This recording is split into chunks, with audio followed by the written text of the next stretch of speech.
Alright, welcome back to the Cturboaddict channel. It's been quite some time since we've done any videos. Life's been pretty busy. We've moved to a new house. Still have the boat, still have the motor, still have extra motors over here, as you can see. But still doing a boating thing, so just kind of want to preface that. But if you know some of my other videos, I got some like basic repair type stuff, some nuanced things. So this is my wife's car. This is a 2009 HHR with the 2.4 liter. I don't know if it's an LT or it's not an SS for whatever it's worth. She's got a P0172 check engine light that's been on. My wife is really horrible about nagging me. She doesn't really nag me much, but I know she's been driving around with this thing with that code for a while, which is I think it's a rich air fuel code, which has multiple different options on what could be the answer to the code. So I'm going to try and cover a couple of the bases of some of the things that I've done this far, and I'm going to try and document them so I can share them with you guys here as well. I'll try and keep this short and sweet. A few things that for a P0172 are, let's see, dirty fuel injector, vacuum leak, mass airflow sensor,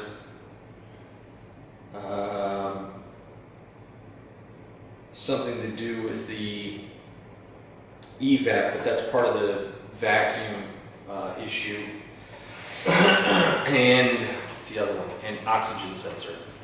So there's a plethora of things that could be wrong here.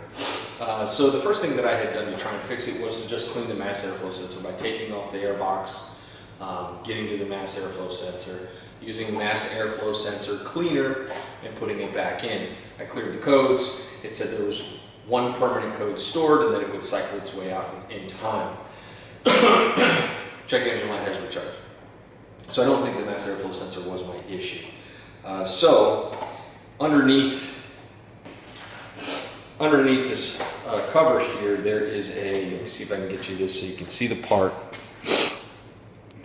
CP471 solenoid. This is part of the Evap Purge Solenoid. Looks just like that. It's just a vacuum line, and it's on the driver's side, and I'm going to show you how to get to it. The thing with it though is you can test it by taking it off and being able to blow in it. If you can blow through it, it should be good. They are less than $20. If I'm going to open it up and take a look and see if I can blow it, I'm just going to replace the goddamn thing. It's a lot easier for me. So try and see if I can make some little better quality videos. Now I know I've listened to a lot of the years of I can't hear you, stop sniffling, you know, get a little closer with the camera. So I have a tripod set up. I'm in my new garage that I built, air conditioned and heated garage. As you can see, I've got plenty of room to work now instead of being outside in the elements. So I will we'll move forward with this, and we'll kind of go through the process of what needs to be done to take the air box off, put this piece on, and ultimately we're going to carry on this video if it doesn't need to be with the replacement of an O2 sensor, but I'll make a secondary video for that specific. If you want to know now while you're watching this video of these parts, both of these parts, I picked up on Amazon. This is not a promotion for Amazon. I'm more of a Rock Auto guy, but I have Prime and I could get them all in 2 days, so I spent $6 more than what I would have spent on Rock Auto and didn't have to pay for shipping and got them in 2 days. And if I don't have an issue, I can return them with no problem. Rock Auto, there's nothing against them either.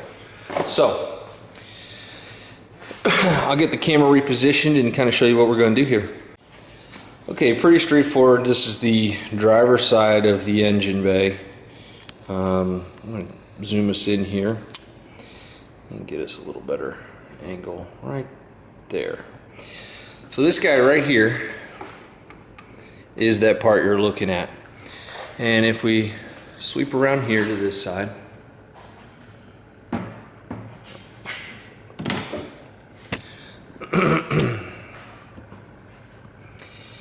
you can see we have 2 vacuum connectors, one on this side, one on this side, and I'll have to click on my light here. One right here, one right here, and then the electrical connector right here. There's a bolt that holds this thing on. I think it's 2 bolts. They are on the underside of how you get to them. Now, I don't think that you have to remove the actual top cover here for how to access. This is where you access your air filter. I don't think it's necessary. I am going to go ahead and remove it for my sake for what I'm doing today, but that's up to you if you'd like to do that. I'll zoom back in once we get that off. All right, so now that I've removed the air box, which there's 8,000 videos on YouTube on how to do that, how to replace your air filter on your HHR, you're free to look those up elsewhere. I'm not going to add that to this video to make this video super long. So we've got 2 air lines, or vacuum lines. Let's see, push the pin in this way, and it should slide right off, like so. The electrical connectors right here, push down on the bottom, that'll pop off. This guy here has got a little lever right here, so you push it in, push the lever down, and that'll slide off.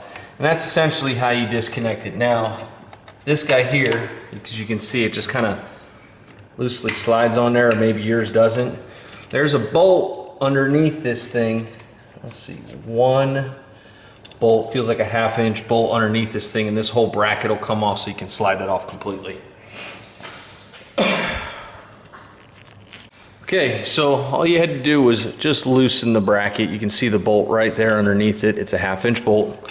I pulled the little, you'll see a little tab here. Where'd it go? See this little tab right here that's in my thumb? That is a little plastic connector that bolts into the back side of this guy. Just pushes in right here on that hole. That was easier just to remove. So, anyhow, let's zoom out a little bit. So here we have the old one and the new one, and I found I cannot blow through this one. I can blow through this one. So I think this was immediately my issue. We're going to find out once I put it back in and start it up and see if the code is gone. So installation is reverse of exactly what the hell you just did here. And if you're looking for an oxygen sensor video, it's going to follow this one because I'm going to do it while I'm in here anyway. So thanks for watching, guys.